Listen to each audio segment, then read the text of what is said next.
Hey everybody, welcome back to the Spinner Rack. This is Marsh here. I'm here with my boys PD and Cal. Say what's up, gents. Hey, what's going on? Hey, ready to rock. Hey Cal, can you introduce us to this subject here that you want to discuss? Oh, this is the first segment in which may happen again, may not. But I like to call this a tale of two covers. We're looking at two variant covers for Action Comics 1066 from the perspective of both a collector and someone who sells comics. So I usually put comic guys into two different categories. You have like Copper Age collectors, Modern Age collectors. Biggest difference is that Modern Age collectors tend to spend more money than Copper Age collectors. But with the onset of variant covers, which were put in to promote people buying more books, oh, this cover art may attract you, or this cover art may attract you. We got a lot of variant covers, to go around. However, what I always find funny is one variant cover will take off while the other ones pretty much just stay stagnant at the end of the day. So these two covers here, one done by Mark Spears and the other done by Jorge Jimenez, covers that got put on for Action Comics 1066. So you can see Mark Spears' cover with Lobo and Jorge Jimenez's Hold on, cover. hold on, hold on, hold on. Let me show the Lobo cover. So I got the Lobo cover here, and then now I have the other cover. What was that, Brainiac on there? Yeah, that's Superman punching out Brainiac. All right, so cool. Keep going. Sorry. Yeah. So, if I have to choose one of the two covers, it's the Superman punching out Brainiac. That's a more dynamic cover. Colors are better. Line work. This is what I would think, okay, really cool cover. That cover right there you don't get $10 for that cover. Okay, $4. I think the highest that I've seen was $7 for it. But this one? Yeah, for the one we're looking at right now with Jorge Jimenez. Now, put the other one back on, the one by Mark Spears. Okay. Yep. Now, if you look at the Mark Spears cover, this is a darker palette. Darker palette, this is something if it was literally put up amongst a sea of other covers, which also tend to be dark, you probably wouldn't even stand out. It doesn't have these effervescent visuals colors rather, that you have with the Jorge Jimenez cover. But this cover is going on towards $200. Man, right? $200. This was a 1 for 25, so this wasn't a very hard cover to find. 1 for 25 Action Comics, yeah. The average store might order about 25 copies, or a bigger store would easily order more than 25 copies of Action Comics. But this right here is going on 200. And when you look at it, what's the big reason? Well, Lobo. So you have these guys who are Lobo fans who are throwing down money because Lobo is on this cover. So, you look at the idea of it. This is a Lobo cover. This is not a Superman cover. Where Jorge Jimenez, that was without a doubt really cool Superman cover. This is a Lobo cover. This is him doing what he would normally do. He's sitting down. He's doing some Lobo stuff. Looks like he killed everybody. He's eating their entrails. But Lobo has a very strong following, and they are willing. Okay, they are willing to put out the money for this particular cover. So this cover was hot out of the gate. A 1 to 25 cover, 1 to 25 ratio cover shouldn't be sold for less than what the ratio is. So if it's 1 to 25, $25. 1 to 50, $50. This came out the gate selling for 40, $50 easily. And I watched it. I thought, okay, maybe it'll slow down a bit. That was a while ago. That was at least 6 months ago when the book came out. And now, if you have a look, actually, let me not say 6 months, because actually comics started going up weekly. So let's say it's been at least 4 months. Let's say it's been at least 4 months since that came out.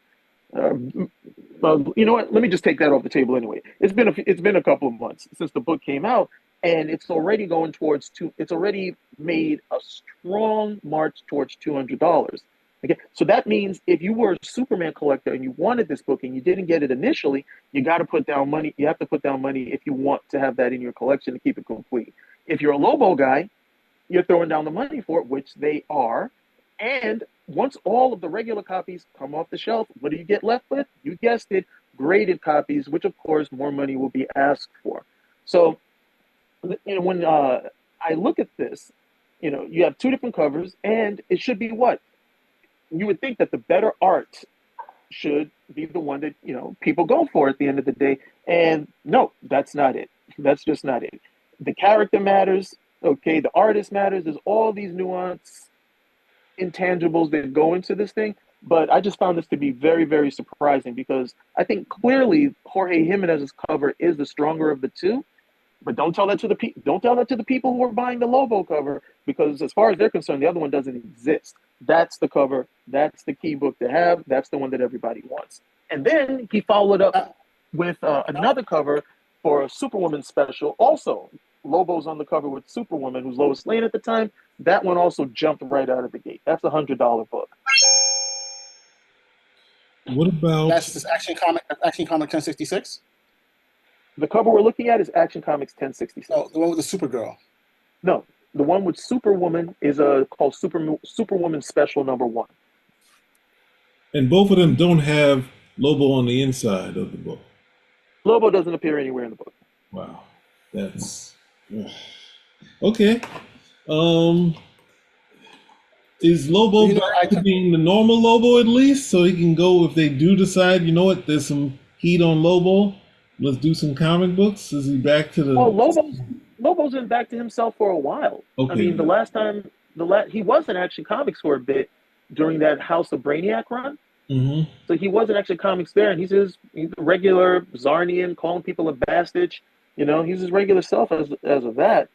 So there's no issue there. Yeah. So here, I got a good question for you here. I mean, one, I'm seeing two questions actually. One, I'm seeing when you go look at eBay right now, it's saying that someone's trying to sell a 9.8 graded copy of the Lobo cover from CGC at 9.8. They're selling it for $750. Mm-hmm. But I'm also seeing one for $200. Is that not like a ridiculous spread? No. That guy who's asking $700, he's doing something I would do. I'm putting it up for the number I think it's going to get to, as opposed to the number people are paying for right now. So that's fine. You have your copy as a 9.8, no problem. You put it up for 200, you get 200. I'm going to say that no, I think there's enough demand and interest in this book that once your copy is going for 200, my copy is going to be one of the few standing, and then I'll do better than 200. I may not get 7, but I'll probably do a lot better than 2. So then, I mean, this character was going to come out in the movies, and it's going to be played by Jason Momoa? Jason Momoa, who a lot of people have said for a very long time really embodies the Lobo character. Is this what is driving the demand? No, guys just like Lobo. Now, also on the cover, I think we have on the top left, we have the Hulk got beat up.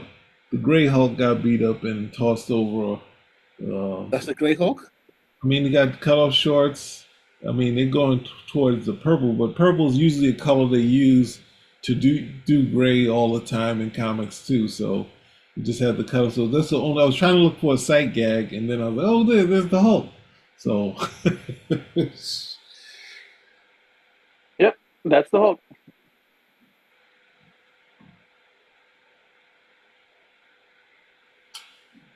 Okay. Well, I guess. Anything else?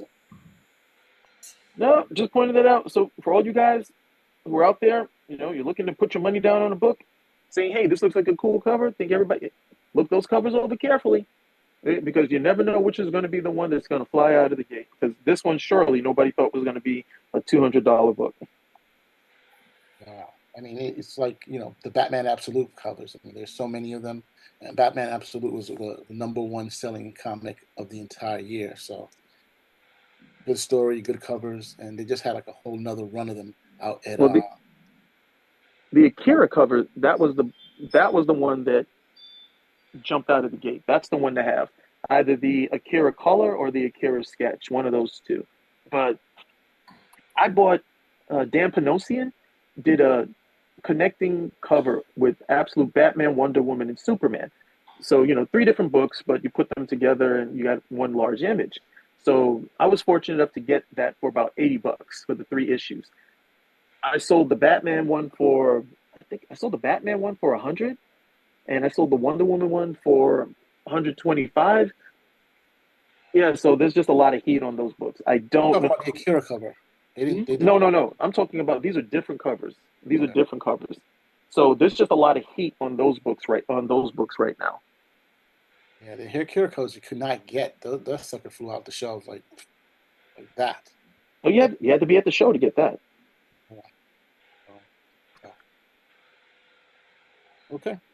Well, thanks for explaining that. Once again, our super iconic hero. My Yes, pleasure. thank you. So, if you like what you heard, give us a thumbs up, comment, subscribe, spin a rack. We're out. Are out.